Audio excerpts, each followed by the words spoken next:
It begins on a quiet night in the Oval Office. The sun is gone, the corridors outside are empty, and Roosevelt is sitting alone, the lamp glowing over a stack of intelligence reports he hasn't even had the energy to move aside. He's tired, older than his years, but his eyes are fixed on one sheet of paper. And that paper is the reason he suddenly understands that America's time on the sidelines is over. This is the moment Roosevelt realizes the United States cannot stay out of the war. And it happens long before Pearl Harbor, long before the newspapers scream that America has been attacked, long before most Americans even know how dangerous the world has become. For 2 years, Roosevelt has been threading a needle between what he personally knows and what the American public is willing to accept. The country still carries the trauma of the First World War. Millions want peace at any cost. Congress is stacked with isolationists who have built their entire political lives on staying out of other countries' conflicts. Polls show that 8 in 10 Americans want nothing to do with Europe's chaos. And Roosevelt, a politician with instincts stronger than anyone gives him credit for, knows that pushing too hard too early could tear the country apart. So publicly, he speaks about neutrality. Privately, he sees a fire spreading across the world, a fire that's slowly moving toward America. In Europe, Germany is swallowing entire nations. Poland collapses, France collapses, Denmark and Norway collapse. The Low Countries fall almost instantly. Britain is alone, holding on by its fingertips. In Asia, Japan is expanding aggressively through China and beyond, moving deeper into Southeast Asia, tightening its grip on shipping lanes and strategic resources. Roosevelt sees a simple truth before nearly everyone else.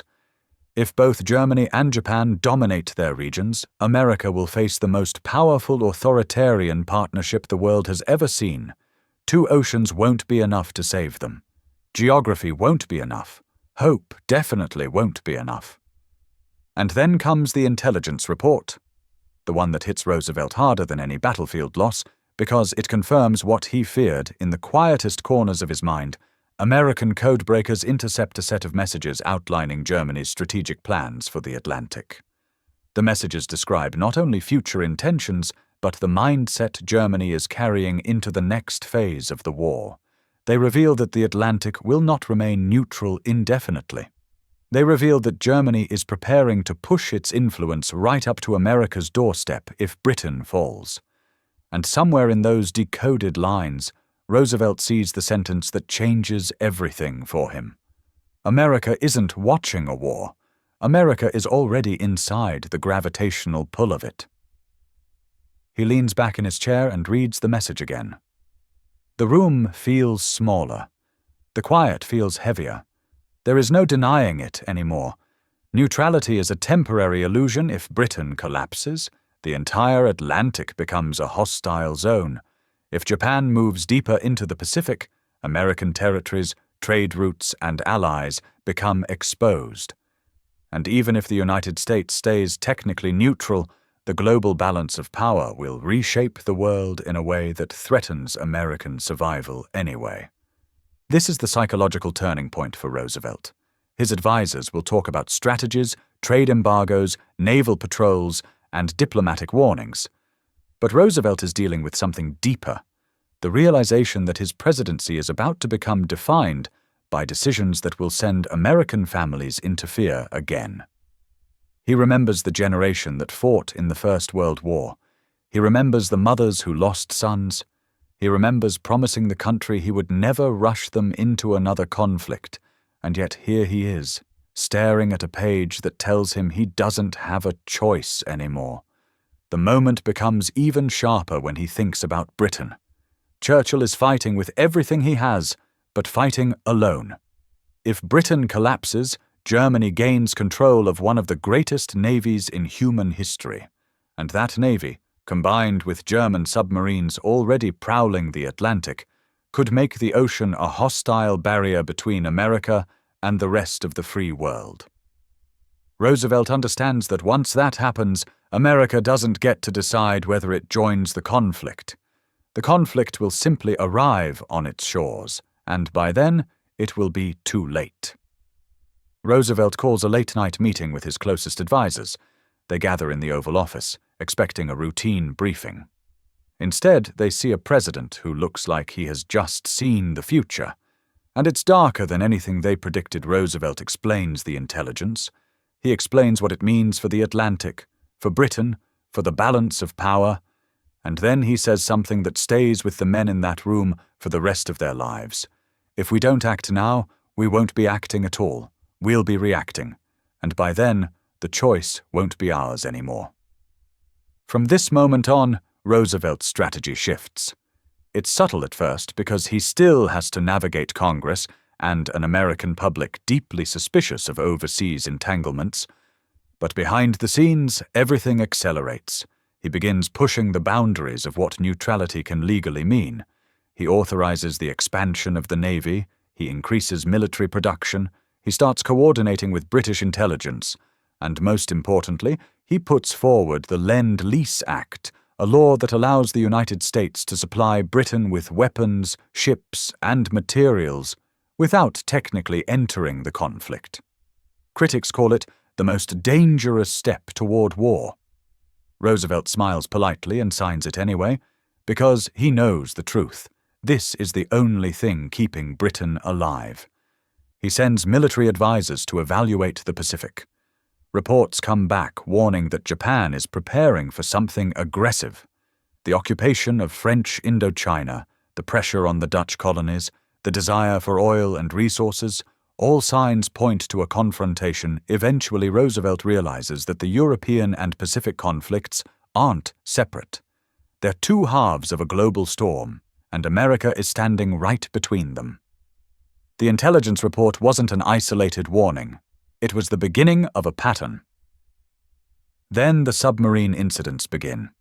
German U-boats start shadowing American destroyers in the Atlantic. The waters that America once considered safe are becoming contested. Roosevelt receives updates describing close calls, near engagements, and growing hostility. One report describes a German submarine firing a torpedo at the USS Greer. The torpedo misses, but Roosevelt stays quiet in his office after reading it, staring at the wall for a long moment. This, he thinks, is how it starts, not with a dramatic headline, not with a sudden explosion, but with small steps, small tests, small acts of aggression. Steps that, if ignored, lead to disaster later. Roosevelt issues a new order. American ships can fire on any hostile vessel in the Atlantic before being fired upon. This is a major shift. It signals that America is no longer pretending the Atlantic is neutral. The training becomes more intense. Patrol routes expand. American factories begin pushing out ships, machine tools, vehicles, supplies. Britain feels the surge of support. Churchill privately thanks Roosevelt and tells him that history will remember what he is doing. Roosevelt doesn't smile. He knows history remembers outcomes, not efforts, and the outcome is far from certain. Through all of this, Roosevelt is living two lives. Publicly, he must reassure Americans that he is doing everything to avoid direct conflict.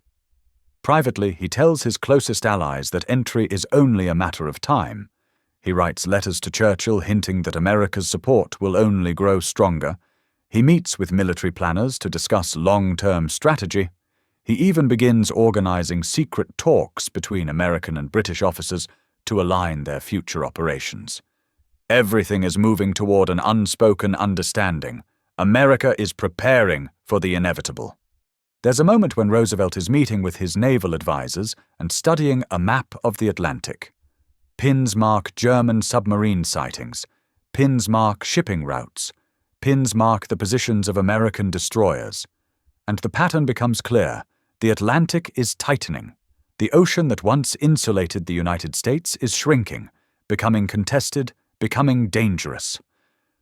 Roosevelt looks at the map and quietly says, "Sooner or later, they will force our hand." But the American public doesn't know any of this. They don't see the intercepted messages. They don't see the submarine activity. They don't see how dangerously close Britain is to collapse. They don't see how aggressive Japan's movements have become. To them, war still feels like something happening far away. Roosevelt has to carry this burden alone. He avoids alarming the public, but he continues preparing behind the scenes. He knows the day is coming when he will have to tell them that neutrality is no longer an option. And when that day comes, he wants to be able to look them in the eye and say he did everything possible to prepare. The intelligence keeps coming.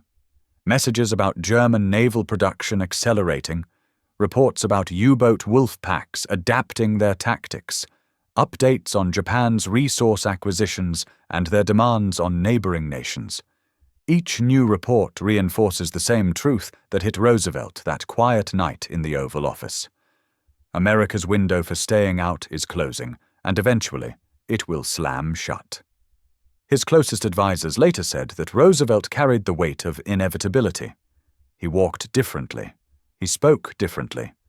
He thought differently. He no longer asked if we join the conflict. He asked, when and under what conditions? And that shift in his mind came from the realization that neutrality only works when the powers threatening the world agree to respect it. Germany and Japan had no intention of respecting anything. They were reshaping the world, and Roosevelt knew America would either be part of shaping the new order or be forced to live under one created by others. And then comes the final confirmation. Another close call in the Atlantic. Another hostile encounter that shows Germany is growing bolder. Roosevelt receives the report early in the morning. He reads it slowly. He hands it to an aide. And he says something simple but heavy. This is no longer a foreign conflict. This is a threat to us. This is the moment he stops thinking about neutrality as a strategy and starts thinking about survival as the only priority. He doesn't know the exact spark that will bring America into the conflict, but he knows it's coming. He can feel it in the intelligence. He can see it in the world map. And he can hear it in the tone of his advisors, who have all started to understand what he realized weeks earlier. America's entry wasn't triggered in one moment of shock. It was triggered in a quiet office, with a tired president holding a report that changed the way he saw everything. It was triggered by the realization that oceans no longer protected nations, that isolation no longer guaranteed safety, that freedom no longer defended itself. Roosevelt didn't wait for a dramatic event to see the truth. He saw it before almost everyone else, and from that moment on, he did everything he could to prepare America for the storm he knew was coming.